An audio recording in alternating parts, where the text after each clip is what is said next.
Welcome, everyone. Thank you so much for joining me today. I'm Debra Eckerling, author of Your Goal Guide and creator of the DEB Method for Goal Setting Simplified.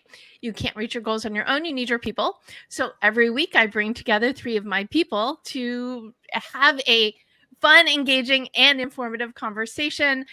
Today we're talking about pitching, which is, I think it's one of those things that if you're in business, if you're a consultant, if you're an author, if you're an anybody, something that you need to know how to do because people don't know how you can help them. What is the point? Okay, that sounded really, really direct. And I unless people, whenever I bring together my guests, unless it's on purpose, they don't know each other.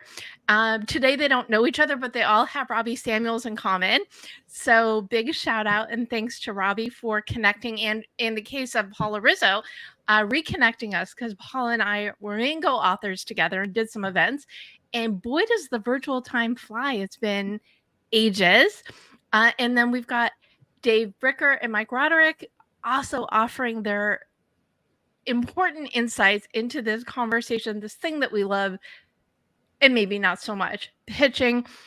Thank you if you're tuning into this live as Goal Chat Live or watching the replay.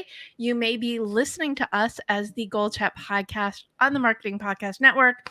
No matter how you found us, we're glad you're here and choosing these all-important pitching goals. Before we jump in, I would love for you all to take a moment to just introduce yourself and say, why you're here and what it is about the topic of pitching that you're so excited to talk about. Dave, let's start with you. Well, most of the people I work with have what I call the smart person's curse. They have brilliant ideas until they try to explain them to somebody else. So I'm Dave Bricker. I am the business storytelling expert. If you want to say it, share it, or sell it, bring me your story and I'll help you tell it. As for pitching, I know that sales in general is, that's the S word, right? It makes a lot of people uncomfortable. And yet we're all selling every day. Anybody who's asked for a job or a date is selling. Anybody who's put a child to bed or coaxed a dog into a bathtub is selling. So it's something we all need to get good at. I love how visual and also how different those examples are. Wonderful to have you, and I'm really excited to have your more than 2 cents on the topic. So thanks, Dave. Hi, Paula. Hello. Well, good to see you again. Thank you for having me. I am Paula Rizzo. I'm an Emmy Award-winning television producer. I have 2 books about productivity, Listful Thinking and Listful Living. So I really, really, really love lists.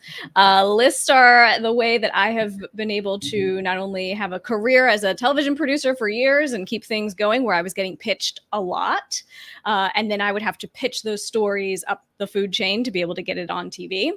But now I own my own business. So I'm an author, a media trainer, a LinkedIn learning instructor. So I'm doing a lot, but I also then as a business owner have to pitch pitch for media, I have to pitch for business, have to pitch. So it really never stops in all phases of my life, I guess. And I'm also working on a novel right now. So I'm right now in the mix of pitching to find another agent because my agent only does nonfiction. So I am really in the thick of it right now. So I guess it's a really good example of, even if you're like never done pitching, is that like always, I know there's like an acronym that I'm completely missing, but even those who are most seasoned at pitching, it's a skill you need no matter what it is that you do. And even as Dave said, putting kids to bed or putting the dog in the bathtub, it could even be, we could even entitle this conversation Persuasion, but we're not. It's pitching. Very true. And so important in whatever element, personal and professional. So great to see you, Paula. Glad that you are here. Mike, I am also glad that I'm glad y'all are here. Mike, who are you? Please share. Sure.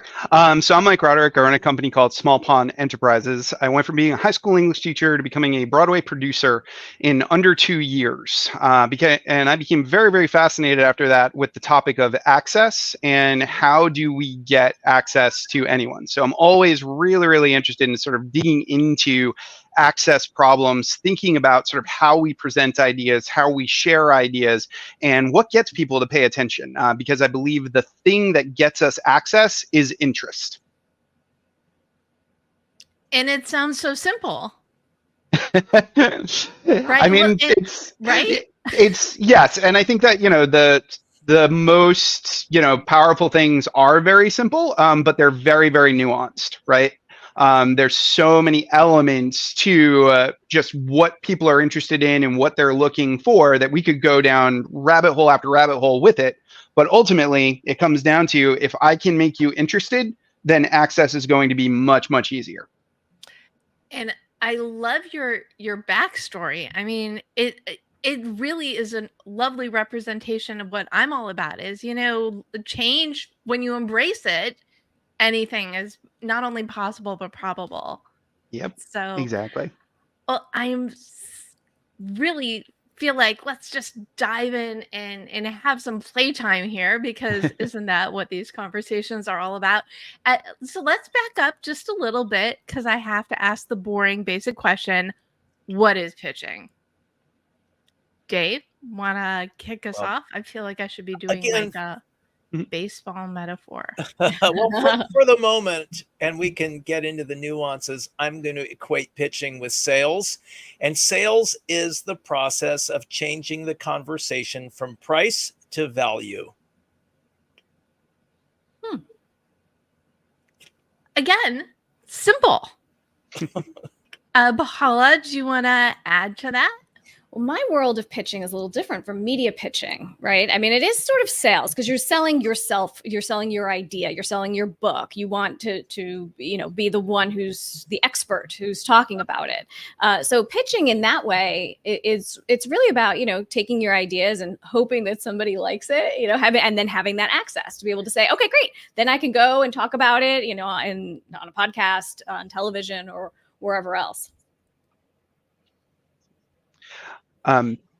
Yeah, I would definitely sort of pull kind of these things together. And I think that ultimately pitching is a very, very solid communication of the value that you can provide. I think if you can clearly communicate the value of whatever it is that you have to someone else, then you're going to have a pretty good experience in regards to them being interested and wanting to talk about it. Mm-hmm.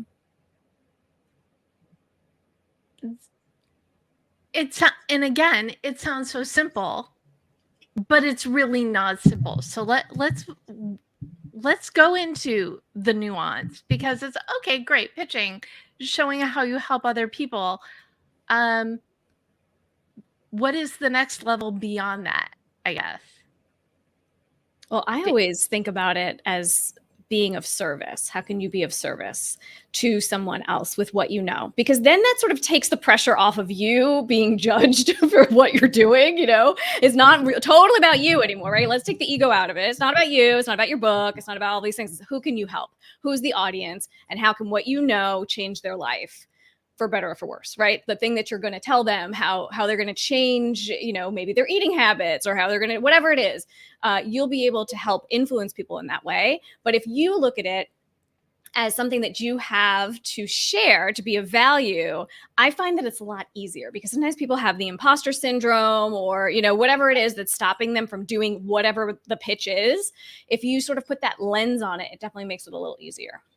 And if I can riff off of that a little bit, this idea of pitching being relationship building. Pitching is not, hey, give me money or buy my product or whatever. People don't really buy products and services on an emotional level. They buy the values of the people who are offering those products and services.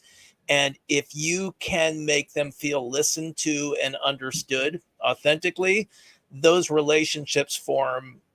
Discussions of price become largely irrelevant, and it's that personal connection that they're buying. Yeah, I would add that the thing I like to say about communication is the very first thing we learn. We come out and we say, like, hey, I need food, right? And it's the one thing we never truly master. we are always students of communication. We're always trying to figure out what's going to be the best way to communicate this, the best way to explain this idea, this concept.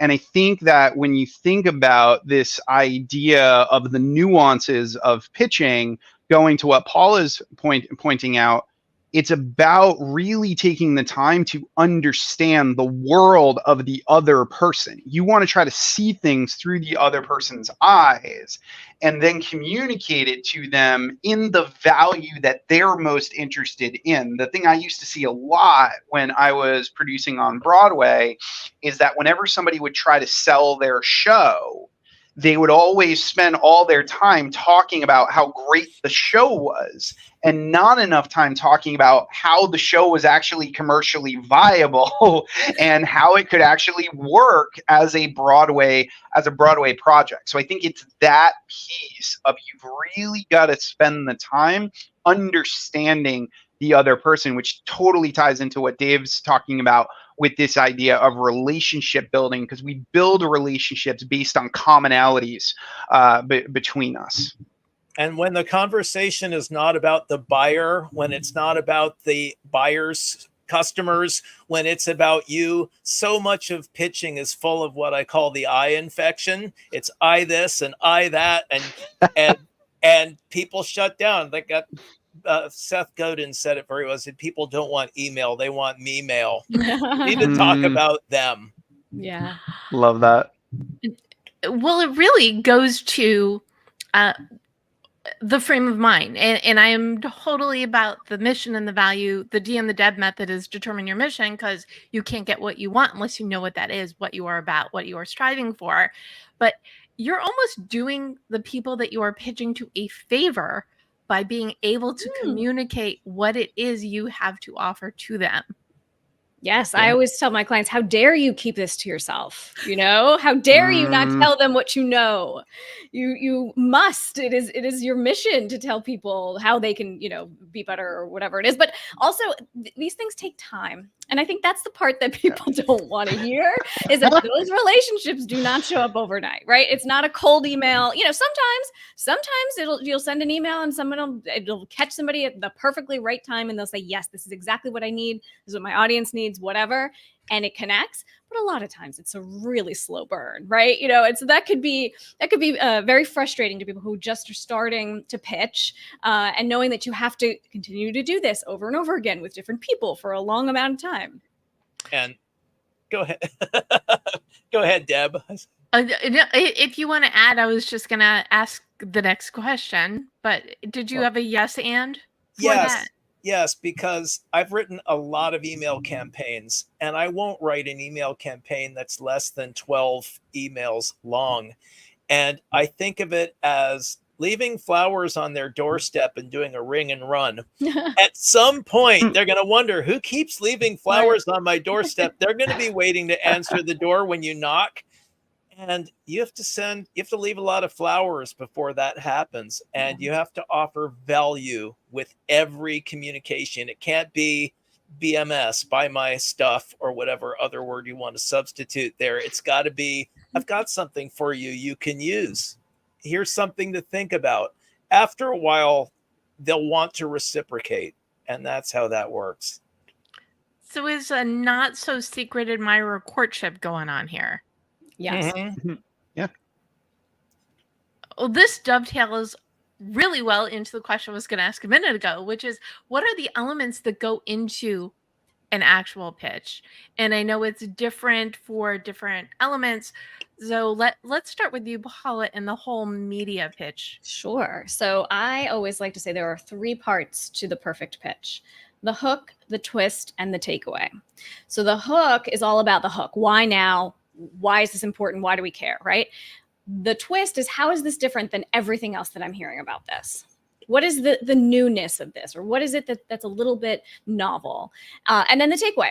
What is it that I'm going to literally take away from this segment or from reading this newspaper article that will change my life? That I will be able to do this, and this tomorrow, and I will see a change. I will see something different. So the hook, the twist, and the takeaway. And so how do you get started with creating that?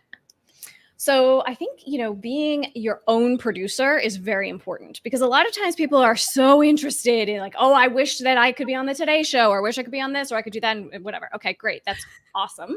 But that's not going to happen overnight also, right? They want to make sure and see that you've done other things, that you've been featured in other places. And now, like, we're on live right now on so many platforms. This is unbelievable to me. I spent close to 20 years in television news where we were the only ones who were allowed to go live. Like, we were the only ones who had that technology. And now we all have it right in our hands. We could do it at any point. So there's no reason why you shouldn't be your own producer and be coming up with your own things to talk about, your own videos, all of your own stuff. So a lot of the interests and the things that you're talking about can then be turned into pitches. I do that all the time, where I'll write, a blog post or something, and then I'll take that and I'll say, you know what, this is interesting enough to have the hook, the twist, and the takeaway. Let me turn that into something that I can pitch elsewhere.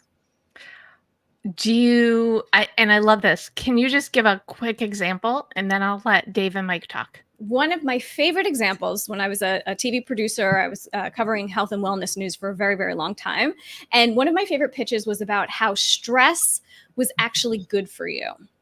And the author of the book, it was called, now I'm forgetting, but her name is Heidi Hanna. We became friends for years. I interviewed her for both my books because I just thought she had such an interesting twist on how stress, it manifests really in your whole body. But she was saying how you could use it for good, how you were able to harness it and really, make that moment matter and really use it in a way that would not be,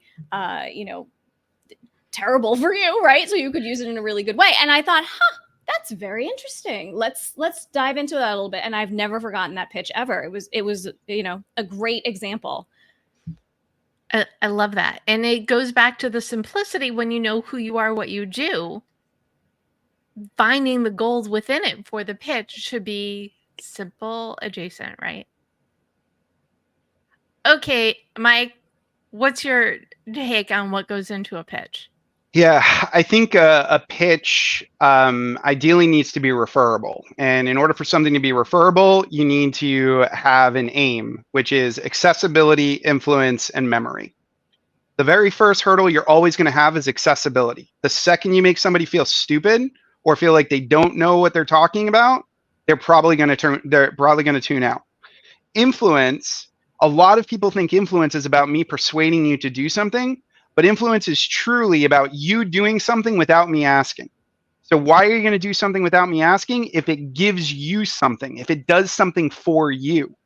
So if you present what it is that you're pitching or sort of sharing as something that can be useful to that person, because people love to feel useful, they hate to feel used, right? If you present it as useful, then there's going to be that level of influence. They're going to want to talk about it. But the final piece, and this is super important, is it memorable? Is it super, super easy to remember? Because there are so many things that get left that are really, really great just because we couldn't remember it and share it and tell our friends about it. So if we can make it accessible, influential, memorable, if we have a good aim, I think that's really what's going to create a solid pitch. That's awesome. And I'm going to ask you for an example. Yeah. I mean, I think there's been a lot of really interesting ones that I've seen sort of over the years. But I think that probably the most interesting, I'm trying to think of one that I was like really just kind of blown away by, maybe in the Broadway world. Actually, I'll use probably the most like one of the easiest ones, right? Which is Hamilton as a pitch. Okay. Now, Lynn was working really, really hard on Broadway and lots of different types of things, but it's really hard to get a show off the ground. Now, he had In the Heights, which gave him a little bit of a push. But what is something that's just completely accessible that like everybody recognizes and everybody knows about? American history, right? So that's your first thing, right? Yeah. Now, from an influence standpoint, when he went to these other producers, he already had In the Heights and he had the ear of Obama.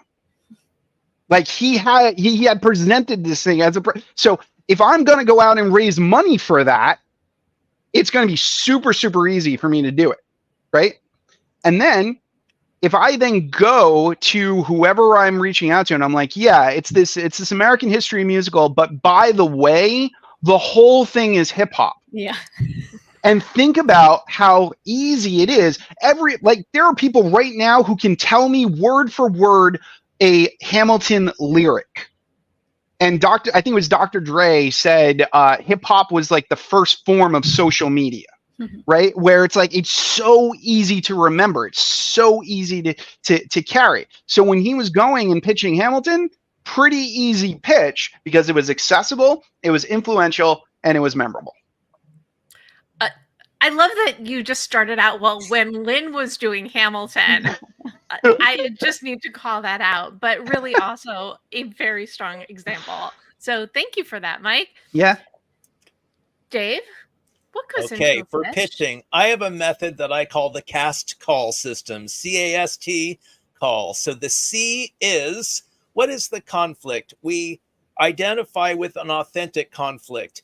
And by authentic, I mean something that's related to something survival level: food, love, shelter, sex, status, safety, family, community, things we really care about. If I say, don't you wish you had a Ferrari? That's not an authentic conflict. So we have to identify those things. And then what we do is we agitate the conflict, not the person. And unethical sellers will try to make you feel bad about your conflict. And that's the dark side of pitching. Then we present a solution. Then we envision the transformation, and we follow with a call to action. So there's 3 acts and a conclusion, if you will. So we ask that question that they'll say yes to. So as an example, I might say, don't you wish you could finally finish that book? Now, some people are going to think, I'm not writing a book. That's great. They're not my clients for this exercise. That's fine. Qualify people with that question. And then someone's going to say, yeah, I really wish I could. Then I'll agitate that conflict.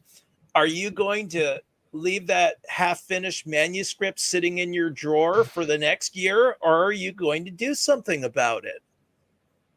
Okay, yeah, maybe I'd like to do something. That's motivating, right? That's aspirational. Then we talk about the solution. What if you had a insert program here that would connect you to a group of people, accountability partners, editors, blah, blah, blah, whatever it is? Then there's the transformation, the T. Imagine that 6 months from now, you could be sending out Amazon links to all of your friends. Want more information? Visit me at getyourbookfinishedalready.com. Amazing. And I love that you kind of integrated that example in there. But going back to pitching is simple, but you need to figure out the things in order to make it simple. And I guess it's like an add-on / follow-up question. Yes, I just verbally said the word slash. How do you make yourself stand out? Because everybody, pitching is great, but as we've already discussed, everybody needs to, if they're not already doing it, in order to continue to sustain / grow their business. I mean, I didn't invent lists. I just talk about them more than everybody else. I've basically made myself the authority on list making from, putting out so much content, giving, what Dave was saying, to be able to sort of set yourself apart. Do people give the same advice that I do? Maybe, but I have my own little twist, right? It's a little bit different. And I think the other part too is that a lot of times, people will say, oh, well, there's so many people already doing that, or, teaching people how to be more productive. There's so many people who are teaching people how to write books and all that. But think about it. If you're a consumer and you're interested in that, you're not buying one book on that. You're buying all the books, right? You want to know everybody's method and how they do it and how it's a little bit different. So having that scarcity mindset really does not work, right? You need to be thinking, okay, this is something that needs to be said. I have a different twist than everyone else. And your people will find you, right? Like Dave was saying too, this may exclude some people if they don't want to write a book. Okay, fine. It's okay to exclude people sometimes too. Love that. Well, and especially, your list, I'm goals, and we did a couple book events together because we both feel very passionate about getting things done, Yes. but doing it in our unique ways. So, really good example. Thank you for that. Dave, what about you? How do people stand out? A speaker friend of mine said it very well. Dr. Margarita Guri said, when all else fails, just pretend to be yourself. Wish I'd thought of that. I love it. And there are so many people out there trying to sound like someone else, trying to use formulaic approaches.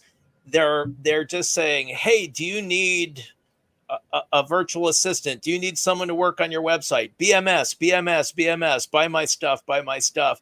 There's no warm up.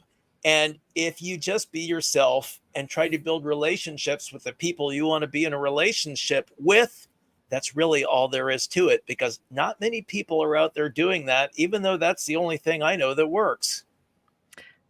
And this is why I love this show so much, because one of my things, and I said it before, I'll probably say it again, is you can't reach your goals on your own. So what better way to have conversations and highlight people who know things than bringing them all together? So thanks, Dave.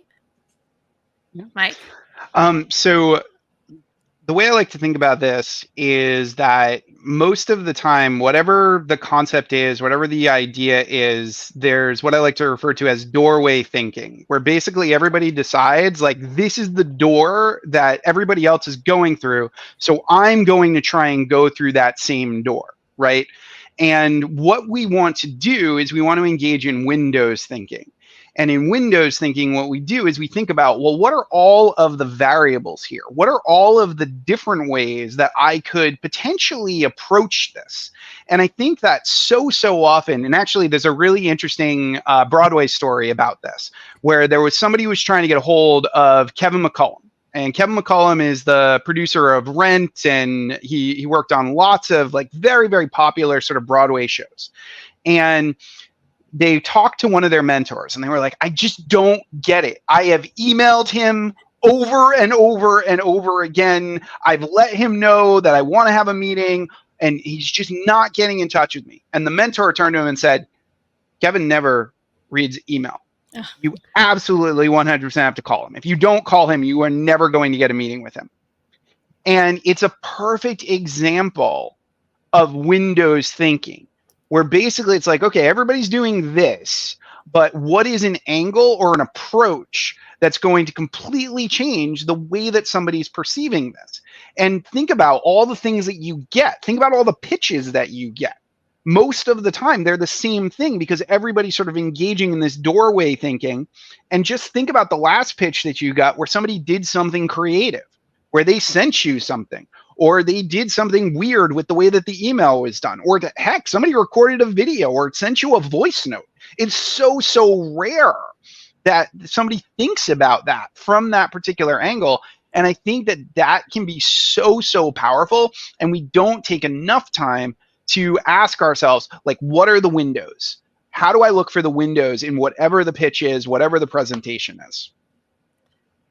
That's fantastic. And I keep thinking, the telephone, that is like the best window that people don't think about because we're so used to the emails and the IMs and the whatever else is. Yep. But I'm always so happy when somebody suggests a phone call instead of a Zoom. I love my video meetings, but I get so excited because I could like talk to somebody on the phone, like in the olden days. Right? But that's getting abused. That's getting abused too. I get all of these phone numbers from numbers I don't recognize. It's like 1, 2, hang up. Because a real person will say, hey, Dave, it's so-and-so. When you get that pause, you know they're sending it over to some switchboard. Right. It's like you have to be, there's a lot of pitch assault that happens over the phone too. True. We have to be very careful with going through these windows is great as long as we don't break the glass. I love that. Very well. And I did have someone, and I started maybe actually I think it's about a year ago now, because these shows I bring together my friends and then I just kept getting pitched people who I didn't know. And I'm like, this is great, but I need to meet you so Yeah. we could be friends, so you could be on. So I do these monthly mixers once a month for potential guests. But prior to that, I got a pitch. Somebody sent me a video, and behind her on the screen was the iTunes with my show on it. So it was one of those, hey Deb, love to be on your show. We know each other through this person. And like, even if it was a fake out that, she put my show in the background, it still caught my attention. Yeah. And Yep. again, it was before I started doing these meet and greets. Okay, mutual friend, you did your research, you did your homework, gold star, come on. Yeah, for sure. Something a So- little different, just like, make yourself stand out. Yeah. So what other windows can we not break? Any other creative ideas for calling attention to yourself? Yeah, remember to kick some ask, ASK. And what I mean what I mean by that is, for example, if someone hires me to speak, I don't just show up and do a canned presentation. I ask them, what are the takeaways, the outcomes for the audience? Can I speak with a few people in your organization and get an insider's perspective? Is there something I can get permission to find out about and make fun of? Maybe the CEO's got a car that everybody makes fun of it. If I, as a speaker, bring that up on stage, they can't believe I know about that. It's taking the time to ask questions and customize it. And whatever it is that you're offering as a service, look, if you're making super balls, they're all the same, right? You don't have to do a lot of customization. But if you're in a service and support, a consulting, training, speaking industry, asking those questions is going to set you apart from someone who says, buy my program. Kick some ask. I love it. And it's, I like the ask question because redundant much, because it's a useful tool, I think, not just for presentations, but really for any situation, such as, for example, ... If I you're mean, not, I'll go oh. ahead, Michael.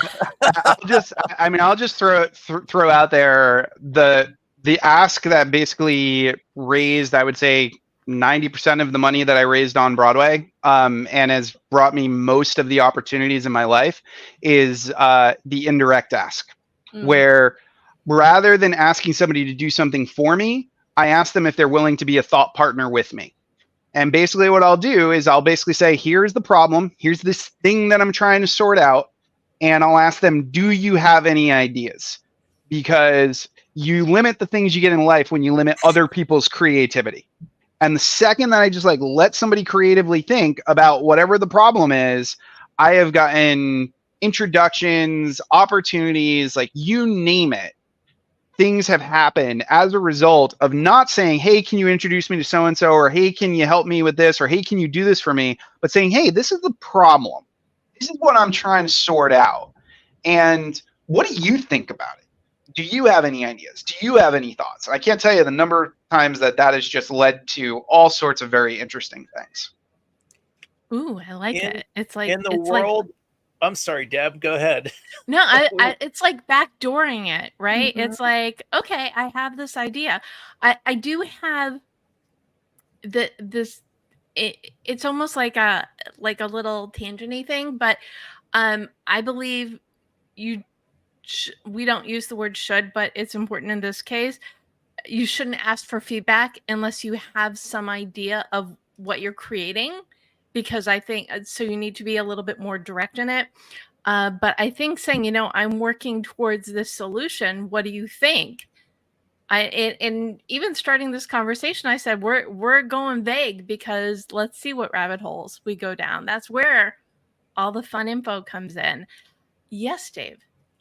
Well, there's a little maxim in the world of fundraising, which of course is highly pitch and sales oriented. They say, if you want money, ask for advice. If you want advice, ask for money. And when the university wants to build a new stadium, they can put it out to all of their donors, but their top 5 donors are the ones who provide most of the money. And what they do is they invite those people into a meeting and they say, we'd like to show you the model and the plans. We want to get your input because you're such a supporter of the university. We're not asking for money today. And pretty soon one of those people says, what would it cost for me to have my name on that stadium? And it's all done. They're asking for, if you want money, ask for advice. If you want advice, ask for money. And it's sales pitching. It has a lot to do with partnership and collaboration, as Michael was saying. This is great stuff. Do you have anything to add to the ask question, Paula? Just that everybody likes to be asked, for their opinion. Everybody likes to be the expert. Everybody likes, so to shine the light in that way. I mean, it's great for networking. It's great if you have a show or something. Podcasts used to be like such a great way to network with people, right? It's like, oh, that's somebody I really want to connect with, but I don't know them and nobody I know knows them. But let me invite them on my podcast so then I can just sort of, schmooze with them a little bit, give them someplace, a pedestal to sit on and go on and on about their opinion. And I get to know this person. I mean, it is a really smart move, actually, I have to say. When I first moved to LA, I was writing for a local paper, and this was over 20 years ago. So it was before everybody was blogging and everybody had social media. But at the time, it was great because I met so many people because I had this little, let me interview you. Oh, can I go to this premiere? Etc. And now everybody has that capability because what does it take to create a live show or a podcast, or even if you're still one of those people who like words, blog interviews, everybody or Substack is a huge thing right now. Everybody you need to meet is on the other side of a question. And again, goes back to, what are you doing for them? Oh, I would love to feature you on here, or I'd love to ask you this question. So it goes way back to the beginning of the conversation. The pitch isn't about you. I love that email. It's about the person that you are helping. And before we jump into goals, because I do want to give some people some takeaways, what stops people from pitching, and what advice do you have to get them out of that mindset? Paula? I just think people think it's been done and they think, why me? Why do I have to be the one? Not why do I have to be the one, but it's just like, there's so many voices out there. It is hard to break through and to think about how am I different, right? It does stop people. Imposter syndrome is the worst. I mean, we all get it. It's not just, look, we are all successful people. We've all done a lot of things, but it pops up for everybody. Every once in a while it comes back, right? And so that's something that definitely is difficult and can stop you for sure. And I think also a lot of times people don't necessarily see the value of it, right? Beyond just like, oh, I get to sell one book, or I get to do this, or I get to do that. Like the big picture thinking is sort of lost sometimes when it comes to pitching. People look at the short term, right? Like, oh, if I just do this one thing or whatever, and they're not looking sort of at the bigger picture, the bigger goal. It's a little bit tough, I think. So the solution is own that you know the things and look at it for long-term gain. Yeah. Mike? Yeah. So I like to think about this from, I call it the tennis novice versus the tennis pro. So a tennis novice misses a shot, and the second that they've missed the shot, the game is over in many cases because they're so worried about the outcome. They're so worried about, are they going to win the game? And they get in their own head, and usually they lose. A tennis pro misses a shot and says, okay, I missed a shot. Where did I miss the shot? They look, they try to figure it out. They watch the game, even if they lose, and then they keep going. And most of the time what tends to happen is that we end up making ourselves a slave to the product as opposed to a student of the process. So when you make something, a pitch, so big in your mind that it is everything, if you don't get it, you will feel crushed. You will feel like you have nothing. But the second that you start seeing failure as new information and you approach it from that pro mindset where you're basically like, oh, okay, what can I learn by the fact that this didn't work? The second you make yourself a student of the process, it's just every at bat is new information for you. It's no longer promotion. It's no longer pitching. It's market research. You're just learning the whole time. And I think like once you get into that frame of mind, you stop getting in your head about, oh my God, this has to be the biggest, the biggest thing. Great take on that. Going also back to like owning it. This is you, this is what you love. Let's see what's out there and what you need to learn to get to the next phase. Exactly. Dave, what do you think? So often we get pitched hundreds of times every day, and usually we get hit by the ball.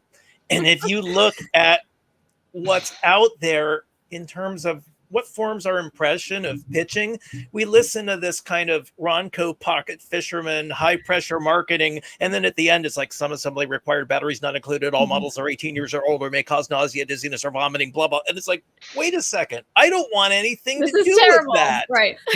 I don't want to be part of that.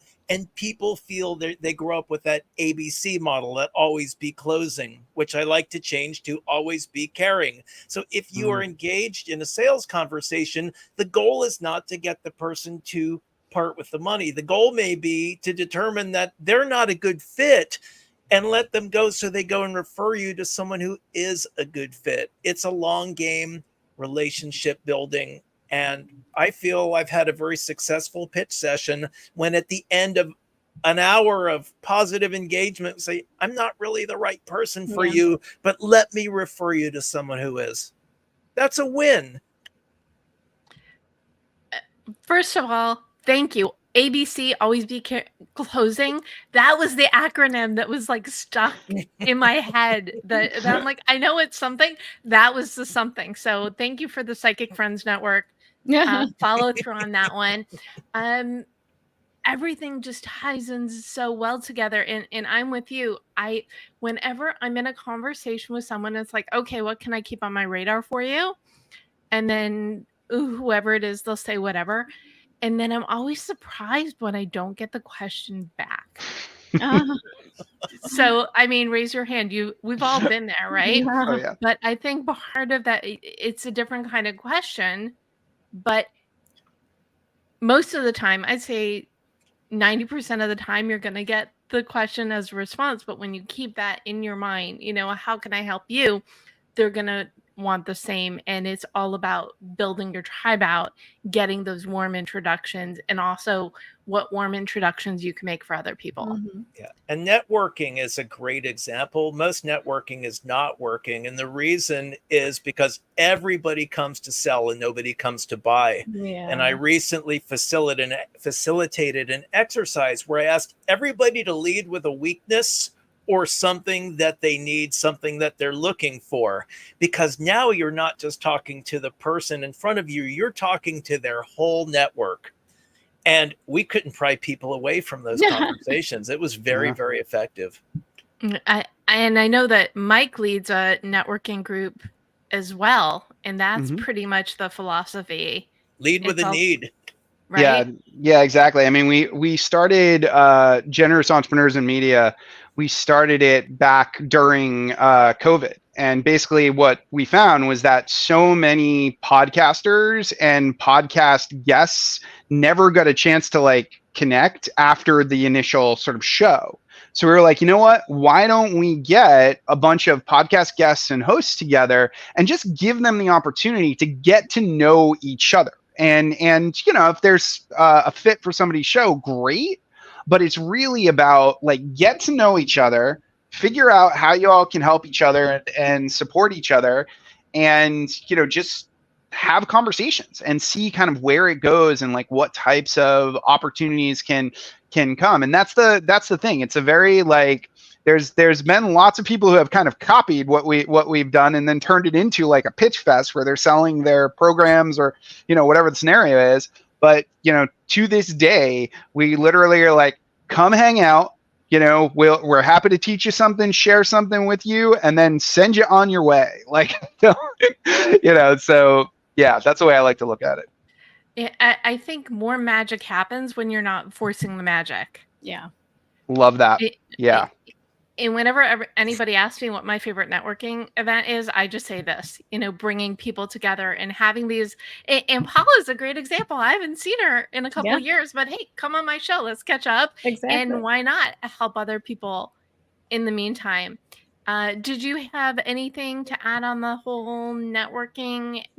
Yeah, I just think that, it's hard when you go into a networking situation and you instantly see it. Here it comes. This is the pitch, right? Like, they don't really care about list making. They don't really, it happened to me all the time when I was a producer. It's like, nobody likes lists that much. You know what I mean? Everybody wants to be on the national show that I'm producing. I totally get it, But I will say there are people from that time in my life that I am still friendly with, publicists, experts I interviewed, doctors who I, worked with, whatever. Unbelievable people who have been friends with me through this whole time. So it's like, oh, it wasn't just because I could put you on TV, right? Maybe a little bit of it was, but it eventually became a friendship, and it eventually became things back and forth, like that woman, Heidi Hanna. She's the reason why I became a LinkedIn learning instructor. Years later, I had left TV. We weren't even working together anymore. We weren't doing anything. And she was like, hey, they're looking for somebody who does things on productivity and list making. I thought you'd be great. And I was like, oh my gosh, this is so great. So, that was a, thing. We had worked together 10, 15 years before that. So it's really nice when those things come together, but you really have to see different types of people in that way. You know what I mean? Because there are some people who come in right with the pitch and right away, it's like, nope, this is not going to be a long-term thing. Definitely not. Like business card, business card, business card, business card. It's like, really? No. Why didn't you just burn them? Yes, right. Totally. Recycle them all. Put them to some good use. Yes. Oh man. Sometimes you will meet someone who's a good one and done. Yes. But I think for the most part, it is about continuing relationships, continuing conversations, and seeing where things go and grow. Wow, we could do like a whole nother hour on this.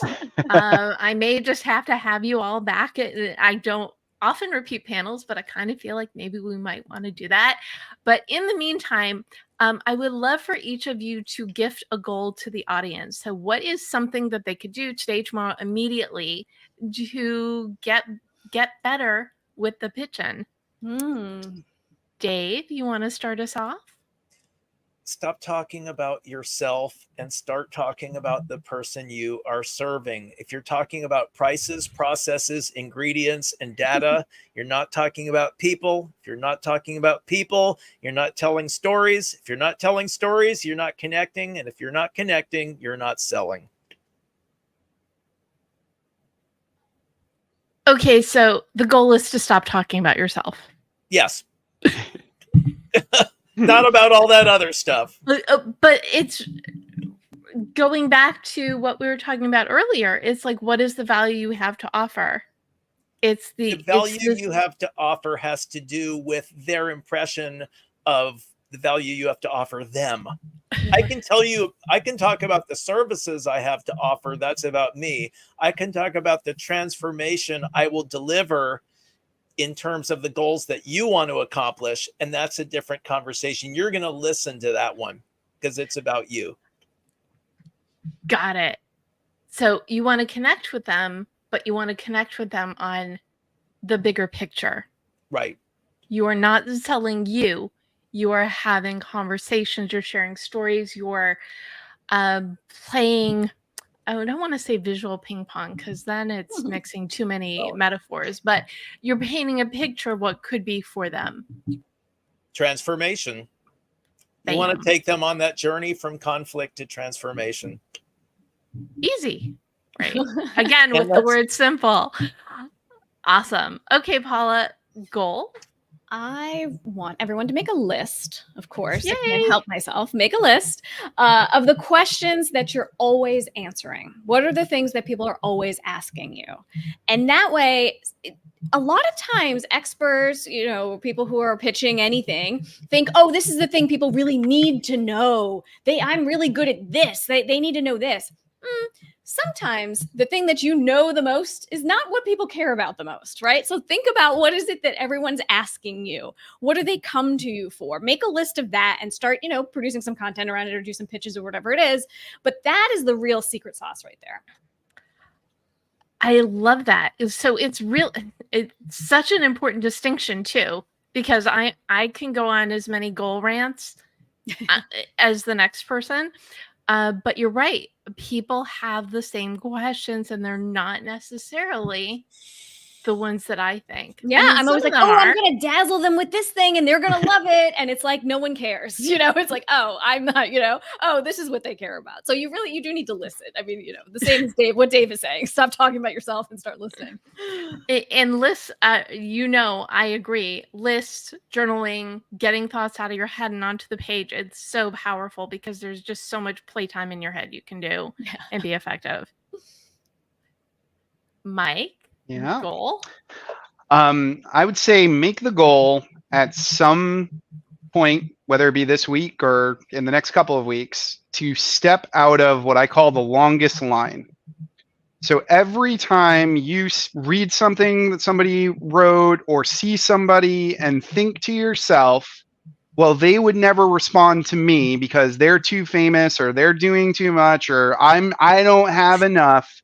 You get in the longest line of all the other people who decided to not take that shot.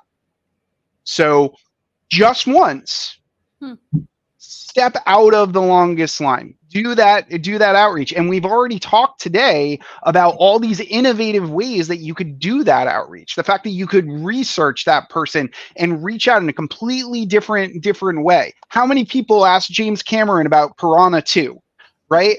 Like, that's the thing. Like, there's so many opportunities with those windows. So that would be the thing. I would say once, whether in this week, couple weeks from now, once step out of the longest line. Well, and then I think you're going to get addicted to stepping out of the longest line, right? Because, it worked. Well, I'm going to do this again. Is that what you're tricking people to doing? I cannot tell you the number of times I read a book, just emailed the author, right? Saw somebody on TV, found them on the Book of Faces, and literally was like, hey, totally random, saw you on TV. I have no word of a lie. There was a woman who was on a cooking show, and I was doing a cooking competition for one of the theater projects that I was working on. So I saw her on the Food Network, messaged her on the Book of Faces, and had a judge for that cooking competition the following week. And now we're going back to the asking. It's not about the pitching. It is the asking. And I don't know if you know this, I also do a show called Taste Buds with Deb. So anytime food comes into this conversation, it makes me super happy because love it. Right? Yeah. Oh, wow. This is amazing. Amazing. Friends, where can people learn more about you and all that you do? Dave?